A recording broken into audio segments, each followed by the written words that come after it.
Hello everyone, my name is Mini Sethi. I hope you all are staying healthy. Today we are going to talk about types of foreign exchange rate. What do you mean by exchange rate? Exchange rate is a rate at which currency of one country can be exchanged for currency of another country. Exchange rate is a rate at which currency of one country can be exchanged for currency of another country. For example, if you want to buy $1, then you have to pay 83 rupees. So we can say that 83 rupees is exchange rate of $1. And foreign exchange rate mainly divided into three parts: fixed exchange rate, flexible exchange rate, and managed floating exchange rate. One by one we discuss about each. First of all, we are going to talk about fixed exchange rate. Fixed exchange rate officially fixed by government or central bank of country. Fixed exchange rate officially fixed by government or central bank of country. And this exchange rate will remain fixed. It will not change with the change in demand and supply of currency. For example, government of India fixed $1 is equal to 83 rupees, and this exchange rate will remain fixed. It will not change no matter how much demand and supply of Indian currency is increasing or decreasing, but this exchange rate will remain fixed. Fixed exchange rate have two variables: gold standard system of exchange rate and Bretton Woods system. Under gold standard, each country need to fix the value of their currency in terms of gold only. Under gold standard, each country need to fix the value of their own currency in terms of gold only. For example, USA $1 is equal to 5 gram gold. And whenever countries fix their currency value in terms of gold only, it will be called mint parity exchange rate. Second variable of fixed exchange rate is Bretton Woods system. Bretton Woods system give more importance to USA dollar. That's why under this system, each country has to fix a value of their own currency in terms of USA dollar only. For example, UK one currency is equal to $2, Australia one currency is equal to $3, etc. Means this system give more importance to USA dollar. That's why each country need to fix value of their own currency in terms of USA dollar. Whenever you want to buy currency of any country, first of all you need to buy dollar, and from dollar you can buy currency of any country under Bretton Woods system. Now we will see merits and demerits of fixed exchange rate. First of all, we are going to talk about merits of fixed exchange rate. Ensure stability.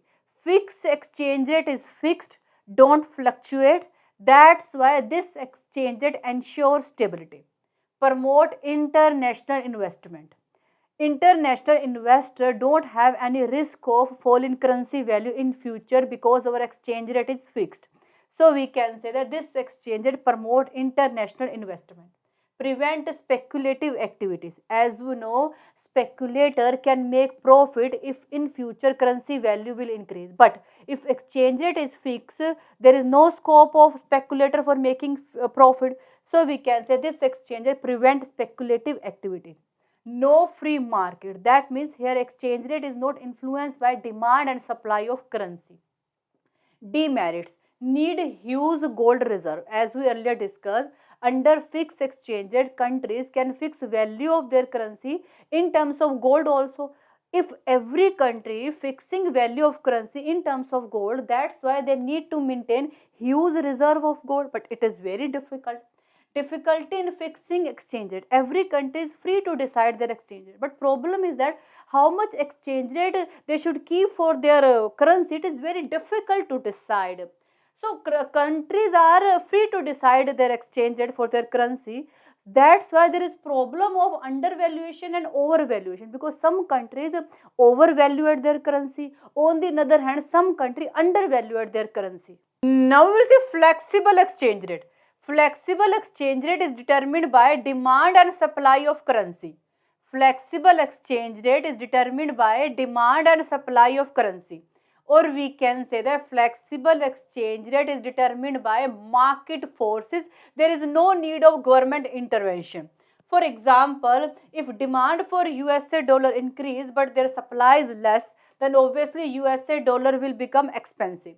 On the other hand, if demand for USA dollar reduce but their supply is more, then USA dollar will become inexpensive.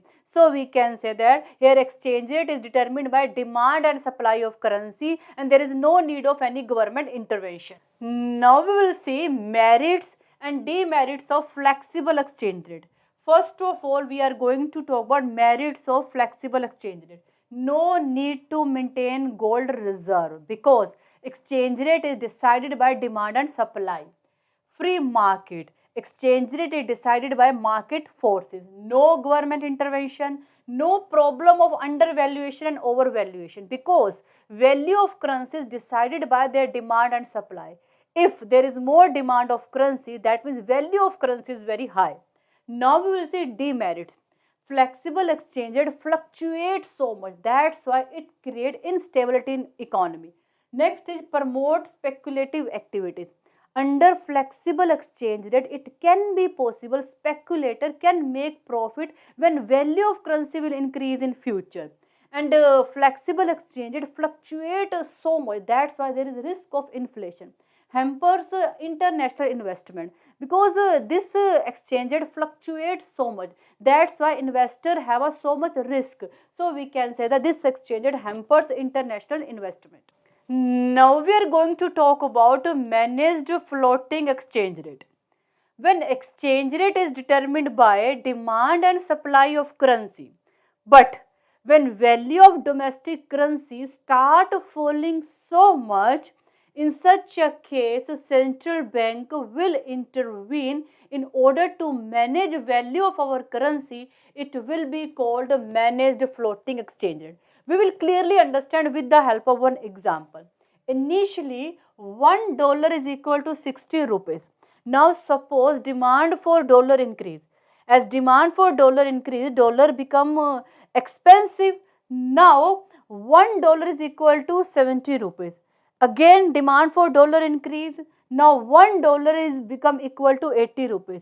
Here you can see value of our currency is falling because we are paying more for $1. Here you can see day by day we are paying more for $1.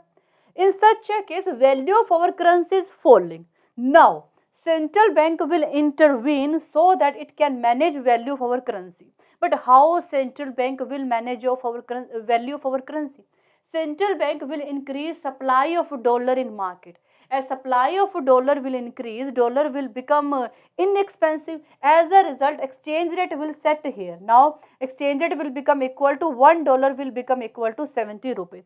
So here you can see a managed floating exchange rate is combination of both flexible exchange rate and fixed exchange rate. Initially exchange rate is flexible because it is determined by demand and supply of currency, but when currency value start falling so much, central bank intervene and exchange rate will set here. So we can say that this exchange rate is combination of both flexible as well as fixed. Now we will see advantage and disadvantage of managed floating exchange rate. First of all, we will see advantage. Value of currency can easily adjust under this exchange rate. Combination of both fixed as well as flexible. Less instability because the central bank can manage exchange rate. Reduce speculative attack because the speculator can know central bank can protect their own domestic currency. Now we will see disadvantage. Instability is not completely eliminated.